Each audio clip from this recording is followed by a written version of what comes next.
The freak-offs from the Sean Diddy Combs criminal case are back in the news in a very big way. So we thought, let's provide you a bit of some updates when it comes to these alleged illegal sexual encounters. It's time once again to talk about the infamous freak-offs. These are at the center of Sean Combs' federal criminal case out of the Southern District of New York, where he faces charges of racketeering conspiracy, sex trafficking through force, fraud, or coercion of victim 1, and transportation to engage in prostitution.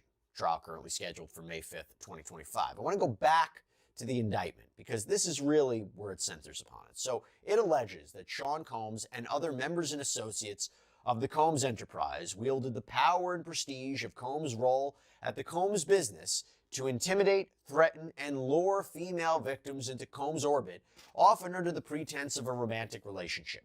Combs then used force, threats of force, and coercion to cause victims to engage in extended sex acts with male commercial sex workers that Combs referred to as, among other things, freak-offs. Freak-offs were elaborate and produced sex performances that Combs arranged, directed, pleasured himself during, and often electronically recorded. In arranging these freak-offs, Combs, with the assistance of members and associates of the Combs enterprise, transported and caused to be transported commercial sex workers across state lines and internationally. Freak-offs occurred regularly, sometimes lasted multiple days, and often involved multiple commercial sex workers. During freak-offs, Combs distributed a variety of controlled substances to victims, in part to keep the victims obedient and compliant. Sometimes, unbeknownst to the victims, Combs kept videos he filmed of victims engaging in sex acts with commercial sex workers. After freak-offs, Combs and the victims typically received IV fluids to recover from the physical exertion and drug use. And let's not forget that prosecutors allege that these freak-offs weren't just happening years and years ago.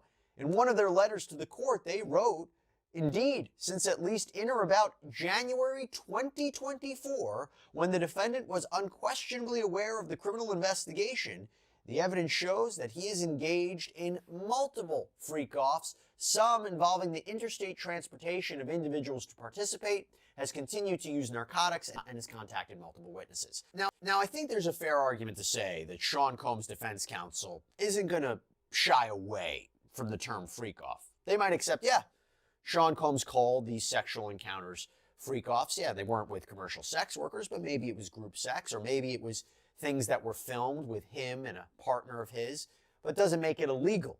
The way it becomes illegal is if you do bring in these sex workers, if there is some sort of force or fraud or coercion that is used, or there are narcotics that are used, and this idea that it wasn't on the up and up.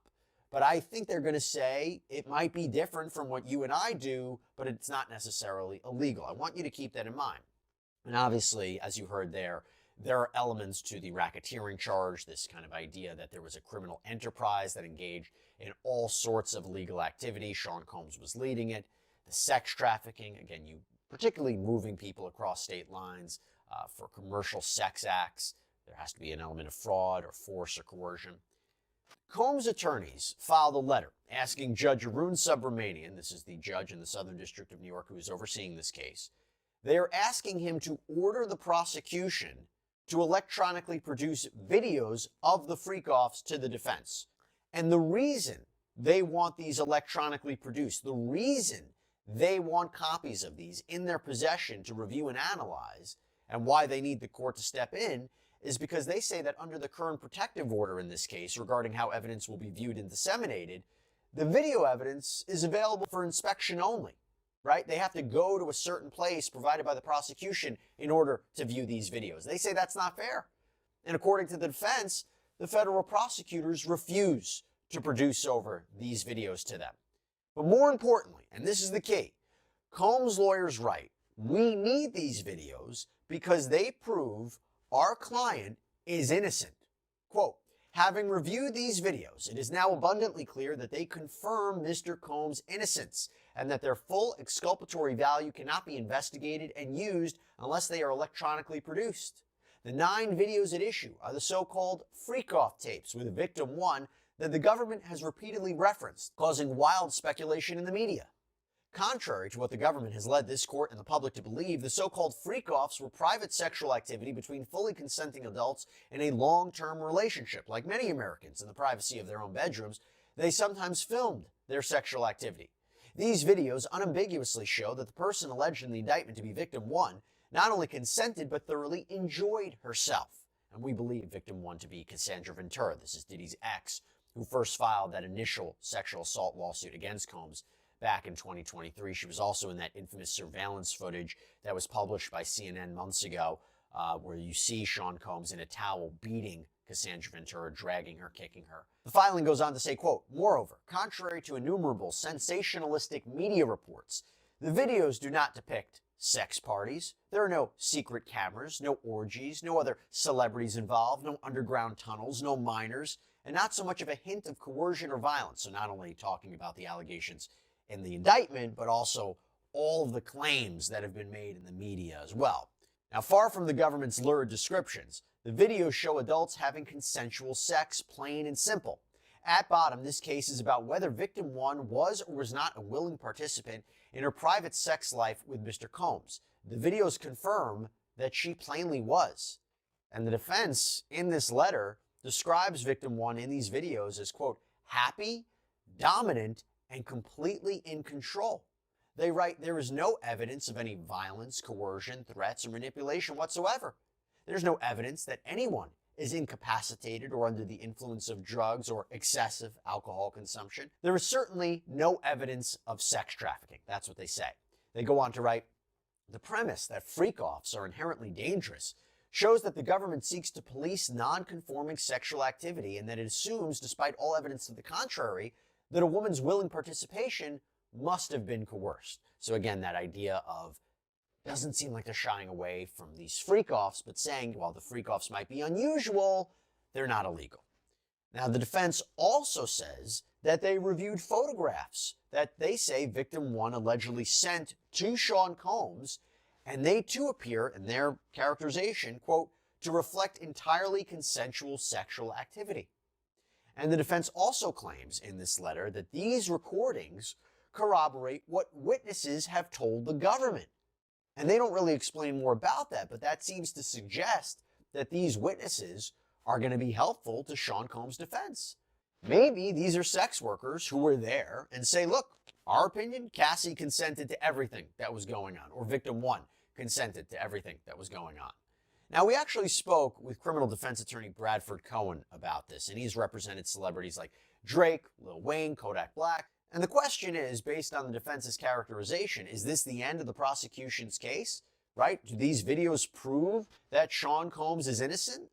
Is there anything more? Take a look. I think it's interesting because, from the very beginning of this case, I was saying, I think that the original tape showing the violence against Cassie, I think the original tape was leaked by her team to show that she is a victim and not a willing participant or a co-defendant. So I've been saying that for a long time. So to hear this, that, okay, we've seen these 9 videotapes, and these 9 videotapes kind of back up what we've been saying the whole time, that it's consensual sex between adults. It's an interesting thing to say, because I think that the videotapes are going to show that Cassie probably was engaging with another individual. The videotapes are probably going to show that it wasn't a hidden camera, maybe that she was making faces or saying something to the camera that confirms that it wasn't a hidden camera or someone's talking on camera. All those different things definitely help his case. Is it a smoking gun, as we say? No, probably not a smoking gun, because she's going to still say, listen, I was still under the control of Sean Combs. He was physically controlling me. He was mentally controlling me. That's going to be where she goes with this whole thing. And that's where that tape of violence comes in, to show that, yeah, it might have looked like I was doing these things on video, that I was a willing participant, but in reality, I knew if I was not a willing participant, then something else would have happened to me physically or mentally. Now, you might be saying, well, look, the fact that the tapes exist, Jesse, that shows that Sean Combs is guilty, because the government alleges he secretly filmed these encounters and used it to blackmail victim one to stay silent, to do what he wanted. The defense, to do what he wanted. Well, The defense has an answer to that in their letter. They write, "These recordings were not on Mr. Combs' devices and were not seized from his homes. Rather, victim one kept these videos on her own device for years and produced them to the government herself." Now, Bradford also had an interesting take on that as well. If the defense had these tapes, or Sean Combs had these tapes, when the tape came out, or when the accusations came out that she was not a willing participant in this sex, you don't think those tapes would have been leaked? Like, Well, he would have gotten in a lot of trouble if he did that, right? Well, before the charges were even filed, when she said, when she first hit him with the civil complaint, and in that civil complaint said she was not a willing participant, she was not involved in these things, all these different kind of accusations in that civil complaint, you would at that point say, "What are you talking about?" He settled with her the next day. And if you're him, I don't want to release these videos of me, my private sex life. He probably didn't. No, but you could. There's a way you could leak it to make sure her version of events was questioned. Now, in terms of the defense's argument for why they are entitled to electronic production copies of these videos, they argue that this is a form of exculpatory evidence covered under what we call in the law Brady, that the government has to turn over, that Combs has a constitutional right to properly prepare for his defense. He has a due process right. That's why he should have it. And they also cite the federal rules of criminal procedure, specifically Rule 16, which states in part, upon a defendant's request, the government must permit the defendant to inspect and to copy data that is within the government's possession, custody, or control, and that is material to preparing the defense. And here they argue that videos of the freak-offs, they are material because that's essentially the prosecution's central point in this case, the freak-offs. And they argue the government has not presented enough evidence to withhold the videos because this is not child pornography. This is not classified information. Now, the prosecution responded in a letter of their own to the court. And they didn't directly respond to the Rule 16 argument or what the tapes show, but they argued that the defense's letter violated the protective order that has been put in place by the court. That under the protective order, that no portion of the videos should have been filed on the public docket without being filed under seal or without the defense first conferring with the government as to the designation. And they said neither occurred. Quote, "Instead of conferring in advance or redacting all content related to the videos, the motion blatantly violated the protective order when it left unredacted descriptions and characterizations of material designated AEO, attorney's eyes only." And they argue this threatens the privacy of victims, and they are asking the court to remove it from the public filing and have it be refiled with redactions. Well, the defense responded to that in a follow-up letter. And they said, look, we will make the requested redactions, but they want the court to step in. And they want to be able to refile this with narrower redactions. Why? Because they argue that the government's request was way too overbroad. That the government, they already told everybody what all of this is about. That they have been quite explicit and specific about freak-offs. And they also argue that there is a presumption of public access here. This is about the government's key piece of evidence in this case, the freak-offs. And that Mr. Combs' trial rights are being compromised by not having proper access to this material. They write, "Indeed, the public can only have confidence in the conscientiousness, reasonableness, or honesty of judicial proceedings if the documents on which judges rely are publicly available." And they say the government provides no satisfactory or adequate reason for why this information needs to be sealed. And I want to read you this part in its entirety because I think this is really key to the defense's argument. So in their letter, they write, quote, "While victim one may have privacy interests that justify keeping the videos themselves under seal at this stage, including details of the content of the videos, the fact that victim one was filmed while participating in the so-called freak-offs is public information. Indeed, the government has publicized that these were extended sex acts with male commercial sex workers and elaborate and produced sex performances that were electronically recorded. The government has publicized gratuitous details, including the use of baby oil, lubricant, extra linens and lighting, room damage, and delivery of IV fluids. The government even held a press conference publicizing the seizure of more than 1,000 bottles of personal lubricant and baby oil. And the government has publicly asserted that during the freak-offs, alleged victims were subjected to physical, emotional, and verbal abuse, including being hit, kicked, and dragged, and that alleged victim claims are corroborated by videos of the freak-offs. Faulting the defense for characterizing that same evidence as exculpatory and consensual is an unfair double standard and demonstrates the government's intent to mislead the public and the court. To accept the government's broad reading of the protective order would turn it into a tool to shield the public from any interpretation of the evidence that could be favorable to Mr. Combs, after the government has been able to tout its own inculpatory interpretation.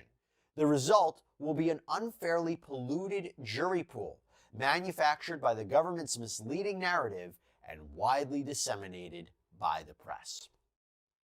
So the question becomes, how much will be revealed about these tapes, either before trial or even during trial? And you wonder how much a jury will be sitting there being shown these tapes, looking to see if there's illegal or consensual activity going on. And also, by the way, what's the reporting going to look like from inside that courtroom, right? No cameras are going to be allowed, but the reporters will presumably be front and center watching these videos because there'll be exhibits during this trial, videos of the alleged freak-offs. But I think it is fair to say that the government is not and cannot, in order to prove their case, rely solely on the tapes of the freak-offs, right? They have to have more corroborating information, whether it's witness testimony, whether it's the victim's testimony. There needs to be more to show that this isn't just group sex, but that it was forced, that it was coerced, that there was an element of violence or fear, that these sex acts were done through illegal means for Sean Combs' pleasure. We'll see what happens.